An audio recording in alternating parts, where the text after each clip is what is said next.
Rebonjour et bienvenue sur la vidéo 2 de la série Comment faire de l'argent vite? 3 étapes pour trouver chez vous un maximum d'objets superflus à vendre. Aujourd'hui, je vous dis pourquoi je ne vous parle pas de minimalisme avec ce sujet-là. Et sachez que cette vidéo est basée sur un article d'Abat les dettes, le blog qui vous donne des trucs pour économiser plus, payer vos dettes avec les économies supplémentaires et donc faire plus d'argent avec l'argent qui reste ensuite dans nos mains pour pouvoir épargner, investir, etc. Mon nom est Mireille, bienvenue sur abatledettes.ca. Alors non, ceci ne parle pas de minimalisme. Je vous le dis, c'est pas encore un article sur le minimalisme. C'est super populaire en ce moment, mais non, c'est pas ça. Donc, nous, on veut surtout trouver de l'argent pour accélérer nos paiements de dettes ou d'économies ou d'investissements supplémentaires parce qu'on veut simplement dire bientôt « bye bye dette ». Hello indépendance financière, #0 dette. Ensuite, on profite de l'exercice d'éliminer le superflu pour apprendre à mieux se connaître et pour mieux connaître nos vrais besoins, nos vraies valeurs, nos vraies priorités. Pourquoi? Parce que faire un budget en fonction de nos vraies valeurs et de nos priorités est beaucoup plus facile à suivre parce qu'il nous respecte. C'est pas un pourcentage de valeur comme ça, c'est selon nos priorités qui peuvent varier énormément d'une personne à l'autre et également qui fait en sorte que parfois on va se payer un peu plus de ci parce qu'on décide de ne pas se payer de ça. Donc, et également, quand on se connaît, qu'on sait où est-ce qu'on dépense, on est capable d'économiser autant que possible, mais sans souffrir de trop grands sacrifices. Alors, tout ça est beaucoup plus facile quand on fait face à nos habitudes de consommation. Puis une des meilleures façons, c'est de trouver chez nous tout ce qu'on a de superflu, parce que ça veut dire que ça, on l'a acheté pour rien. Par contre, une fois qu'on a fait ce ménage-là, pour éviter de recommencer à surconsommer une fois nos dettes payées, entre autres, ou après avoir fait notre ménage, quand même, je trouve que les minimalistes ont certaines idées qui peuvent nous aider à beaucoup changer notre style de vie d'anciens consommateurs avides. Par exemple, j'utilise personnellement leur mantra « un qui entre, un qui sort ». Ça fait en sorte qu'à chaque fois que je pense à rentrer quelque chose, c'est qu'il y a un objet qui m'est plus utile puis qui doit sortir. Ou qui est brisé, que ça vaut pas la peine de le réparer, mais j'évite le plus possible de faire des achats où je vais juste en cumuler. Ça peut arriver parfois, il y a des nouveautés que vraiment c'est unique, mais grosso modo, c'est ma règle qui s'applique à 98% des cas de mes achats. Ensuite, acheter seulement le nécessaire essentiel, ça veut dire que on ne surveille plus les ventes juste pour profiter de vendre. Et on n'achète plus juste parce que ça nous dit. C'est vraiment un principe qui permet que des semaines, on dépense presque pas. Et les semaines qu'on dépense pas, sauf les nécessaires comme les assurances, les médicaments si vous avez des prescriptions, la nourriture. Et même la nourriture, des fois, on est capable de ne pas trop dépenser parce qu'on roule sur notre réserve. Donc, c'est encore un principe qui est bien intéressant, je trouve, et qui aide à économiser beaucoup.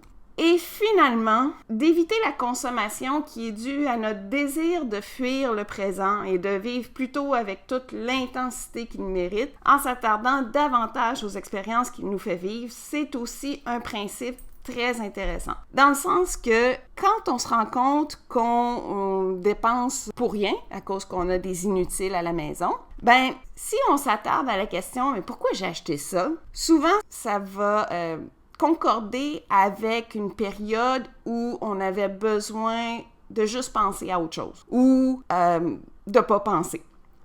Et souvent, on va éviter de faire face à des situations en faisant de la consommation. C'est vraiment démontré dans des sondages, dans des études psychologiques. C'est une façon de s'échapper de ce qui nous plaît pas. Et malheureusement, ça coûte très très cher et ça nous met dans le trouble. Et une façon qu'on peut avoir de consommer, c'est de consommer du temps plutôt que de consommer de l'argent. Par exemple, si vous découvrez qu'en fait, vous aimez la cuisine, le temps que vous allez cuisiner, et donc vous allez utiliser un peu les principes de minimalisme dans le sens que vous faites les choses par vous-même, mais ce temps-là, vous ne l'avez pas pour aller magasiner en ligne ou au magasin. Et donc, ça reste dans vos poches pendant ce temps-là. C'est génial. Même chose si vous vous mettez à trouver des meubles intéressants à revendre dans les magasins, les friperies, puis ces endroits-là, et vous découvrez un intérêt à les remettre à neuf pour pouvoir les vendre sur Kijiji puis faire de l'argent avec. Mais ça aussi, ça va prendre du temps, mais c'est du temps que vous allez avoir à faire ça, qui sera plus utilisé pour dépenser ou encore juste être exposé aux publicités qu'il y a sur Internet, qu'il y a à la télévision si vous écoutez la télévision, la radio. Vous allez reprendre un contrôle et à ce moment-là, vous allez vivre toute l'intensité du présent plutôt que d'essayer d'y échapper. Si vous avez des enfants, naturellement, de ne pas aller magasiner, ça vous libère du temps pour passer avec les enfants, pour aller au parc, pour aller faire des activités gratuites qu'il y en a partout au Québec. On est chanceux d'avoir beaucoup de systèmes de loisirs. Amenez les enfants à la bibliothèque, vous allez les perdre pendant des heures dans les livres qui sont là et vous allez peut-être vous découvrir de nouvelles passions. Et donc, c'est ce qu'on veut dire par éviter la consommation. Donc, éviter que ce soit « je vais aller magasiner parce que je m'ennuie » et plutôt choisir des expériences qui vont juste prendre du temps et non pas de l'argent. Si vous avez des jeux à la maison, plutôt que d'ouvrir la télévision, les jeux de société reviennent en force et ça permet d'avoir des belles relations, de construire des relations beaucoup plus que d'aller au magasin puis d'essayer du linge. Alors, c'est évident, le minimalisme est un style de vie qui gagne du terrain. Personnellement, j'aime créer mon style de vie à moi, mais selon une partie de leurs idées, celles qui servent mes objectifs d'indépendance financière, parce que moi, mon objectif, c'est ça. En passant, saviez-vous que les maisons nord-américaines contiennent en moyenne 300 000 objets de toutes sortes? 300 000! Je ne sais pas pour vous, mais moi, là, ce chiffre-là qui est incroyable sonne comme juste un gros tas d'argent perdu ou pire, comme de l'argent qui dort carrément en hibernation éternelle. Alors qu'on pourrait le réveiller puis le faire travailler pour nous, pour chacun des propriétaires qui a tout ça dans sa maison. Vous, avez-vous beaucoup d'argent qui dort dans vos rangements? Dans vos fonds de garde-robe? Dans votre sous-sol?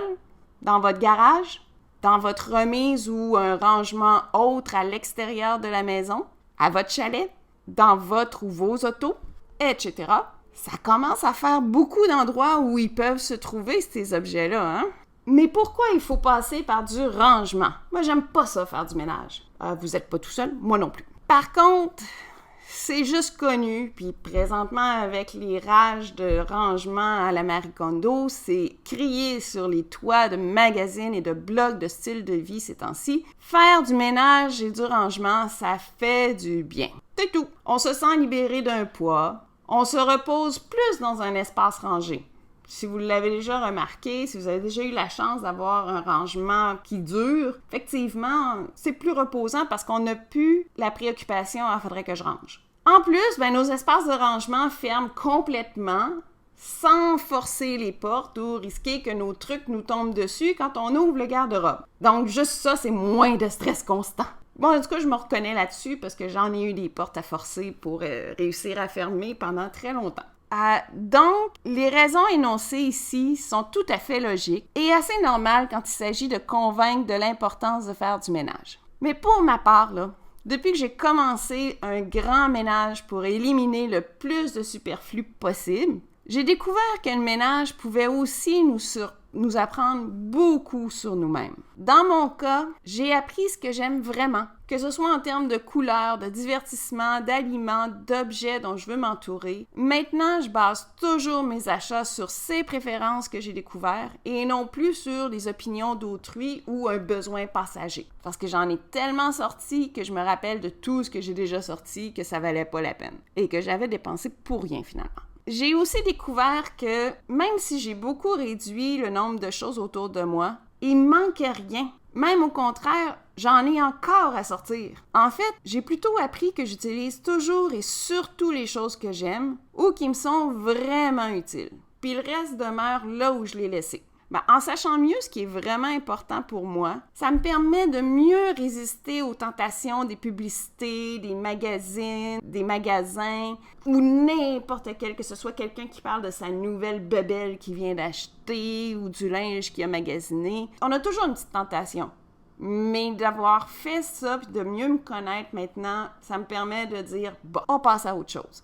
En appliquant la règle en plus du « un qui entre, un qui sort », mais je consomme vraiment beaucoup moins spontanément, ce qui veut dire que j'économise beaucoup pour mon objectif. J'ai découvert que parfois, simplement conserver la photo d'un bel article me suffit. Je veux pas avoir à le gérer, à le ranger, à l'entretenir. Je veux juste le revoir, pas nécessairement le posséder. Ça a été quelque chose de bien surprenant. Fait que comment que ce ménage-là peut avoir un tel effet? C'est parce que en confrontant mes objets superflus, j'ai dû me poser les vraies questions pour pouvoir décider si je les garde ou non. Puis en me posant ces questions-là, j'ai découvert mes vraies valeurs puis mes vrais besoins. Puis c'est ce que je partage avec vous avec cette série-là de vidéos pour vous aider vous aussi à pouvoir découvrir vos vraies valeurs puis vos vrais besoins. Je vous montre à quoi ça ressemblait pendant mon grand ménage. Et pourquoi que oui, il y a vraiment une meilleure façon qu'une autre pour faire du rangement. Ça, c'était juste un coin d'une pièce. Imaginez le reste dans un état pareil. Ben, avec mes expériences que j'ai faites, c'est ce que je vais pouvoir vous éviter. Donc oui, dans notre cas, il ne faut pas que la méthode choisie mette en plus le bordel partout pendant qu'on est dans notre phase de « je le garde-tu, je le garde-tu pas ». Je fais pas ça pour vous faire la morale. Puis d'ailleurs, je vous l'avoue tout de suite, je suis loin d'être une fée du logis moi-même. C'est pas rare que ça s'accumule un peu partout malgré tout. Donc, je vous rassure, le but de tout ça, c'est pas de vous apprendre comment tenir votre nid personnel au quotidien. Mais quand on s'attaque à un grand ménage tri comme ce que je vous propose, et ça, je vous le propose parce que les gens qui veulent économiser plus, qui veulent payer plus de dettes plus rapidement ou qui veulent trouver de l'argent pour épargner, investir, ça part tout par j'ai des choses à vendre de chez nous, il faut que je les trouve puis il faut que je récupère cet argent-là. Donc, c'est pas juste moi qui ai fait ça. Donc, il y a vraiment des méthodes qui fonctionnent mieux que d'autres. Et dans notre cas, où on va faire un tri de tout ce qu'on a, il faut pas donc qu'on devienne tel que l'image, ce serait vraiment invivable et complètement décourageant. Il faut que je vous avoue que la phase de tri peut durer quelques semaines ou même des mois, selon le volume de choses que vous avez cumulé chez vous et votre rapidité à compléter au moins la première étape de la recherche d'objets à vendre. Donc, ayant entrepris mon grand ménage il y a un peu plus d'1 an, dans mon cas, ça va avec la possibilité selon ma santé parce qu'elle me limite beaucoup, donc je fais ce que je peux quand je le peux seulement. J'ai développé une technique hybride en combinant plusieurs morceaux de méthodes populaires pour atteindre les résultats visés plus vite que si j'avais tout fait dans l'ordre proposé. Et avec ma combinaison, le résultat est que j'ai réussi à éliminer rapidement beaucoup de superflu, et ce, malgré mon temps limité. Et en plus, mon condo n'a pas été sans dessus-dessous pendant des semaines ni des mois, parce qu'un coup que j'ai vu cet état-là, je peux vous dire qu'il a fallu que je m'arrange pour que ce soit autrement, sinon ça aurait été invivable. J'ai pas non plus eu à monopoliser ma chambre d'invité pour une période indéterminée, et vous allez voir pourquoi. Et maintenant, en fait, j'ai plus de rangement qu'avant, ce qui aide à garder mon condo en ordre, même si je suis encore dans la dernière phase de tri pour certaines catégories et mes objets incertains. Donc, est-ce que vous voulez savoir comment j'ai fait? Je vous donne le détail de la première étape dans mon prochain vidéo, ou, si vous êtes vraiment impatient de lire plus sur les 3 étapes que j'ai suivies, vous pouvez vous rendre sur abaledette.ca pour lire l'article au complet en utilisant l'encadré qui apparaît à l'écran. Et n'oubliez pas de télécharger votre guide gratuit où j'ai mis non seulement les informations du vidéo et de l'article, mais également toutes les listes de références pour réussir à utiliser chaque truc. Entre autres, les 2 premiers, c'est des bonnes listes. C'est vraiment utile de les avoir. Donc, suivez le lien qui est indiqué et vous serez en mesure de télécharger gratuitement. Si vous voulez jaser ménage et de consommer moins, trouver nos vraies valeurs, ou si vous avez des questions, n'hésitez pas, laissez-les dans les commentaires et surtout, n'oubliez pas de vous abonner à ma chaîne pour ne pas manquer le prochain vidéo. Alors d'ici la prochaine fois, c'est Mireille qui vous dit #0dette et à bas les dettes et vive l'indépendance financière. À bientôt!